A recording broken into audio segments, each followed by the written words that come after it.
Hola, excelente día. Me llamo Wendy, estudio en el Instituto Bíblico. Mi profesor es Jonathan y el tema del que hoy vamos a hablar se llama Cristo en los Evangelios.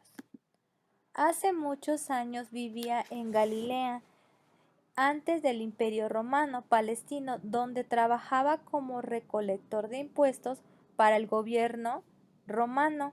Mateo dice que cuando Jesús en Cristo me miró, me dijo, sígueme. Lo miré y le seguí y dije, dejé todo por Cristo y me convertí en un seguidor de Dios.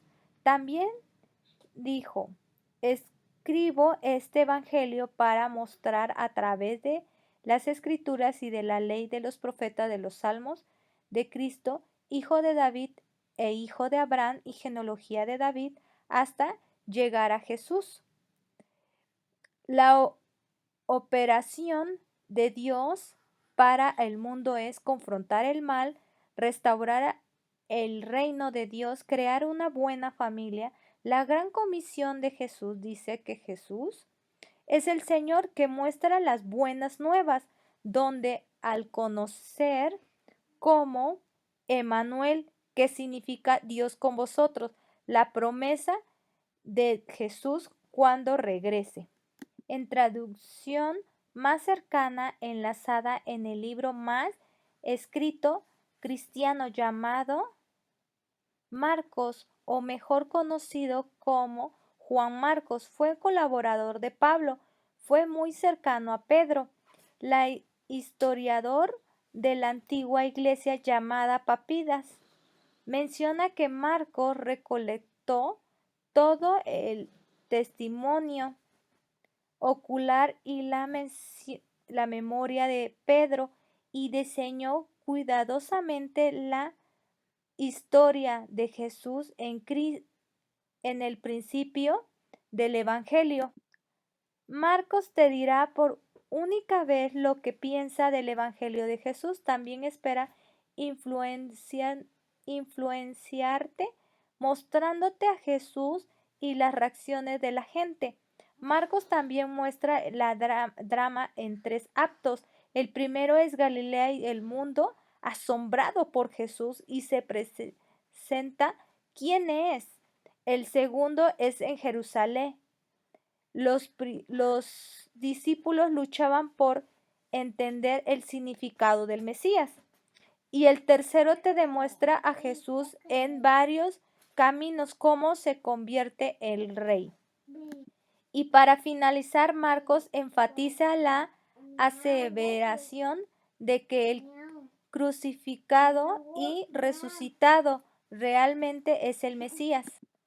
Lucas es uno de los primeros registros de la vida de Jesús, uno de las obras que contesta 2 volúmenes en el mismo autor, el cual llamó Habíamos comenzado antes. En ellos se demuestra varias pistas internas y el cual también se menciona como Lucas fue un colaborador de Pablo. Lucas escribe que el relato, porque para él no solo es la historia y la vida de Jesús, quiere mostrar cuál es el cumplimiento y el pacto de Israel y aún más grande de todo el mundo. Este evangelio menciona las escrituras debido a cumplirse. El Mesías sufriría muerte y sería resucitado. Por último, menciona que Jesús dice, vayan, anuncien el perdón de Dios y las naciones, pero esperen el primer poder del Espíritu. Juan es uno de los registros más tempranos de la vida de Jesús y que fue escrito por el discípulo al más amado de Jesús. Este mismo incorpora testimonio ocular que fue diseñado con el propósito. Juan dice que en la historia se ha escrito para que crean en Jesús. Él es Cristo, que para el que cree tenga vida en su nombre. Juan menciona una de las más importantes acciones de Jesús, la resurrección de Lázaro.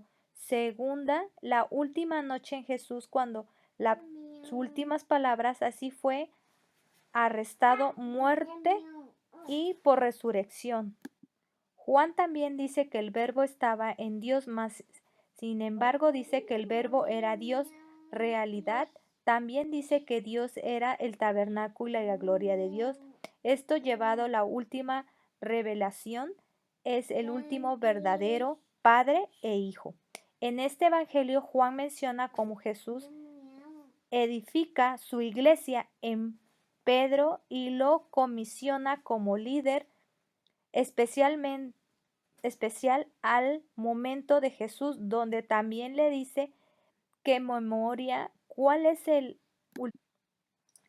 discípulo a Jesús. Ambos diferencia a Pedro, no diferencia el trabajo de Jesús, sino dedicaría la vida eterna para dar a conocer el testimonio de Jesús, para que otros creyeran en él. Así lo hizo escrito en el Evangelio que hemos hablado.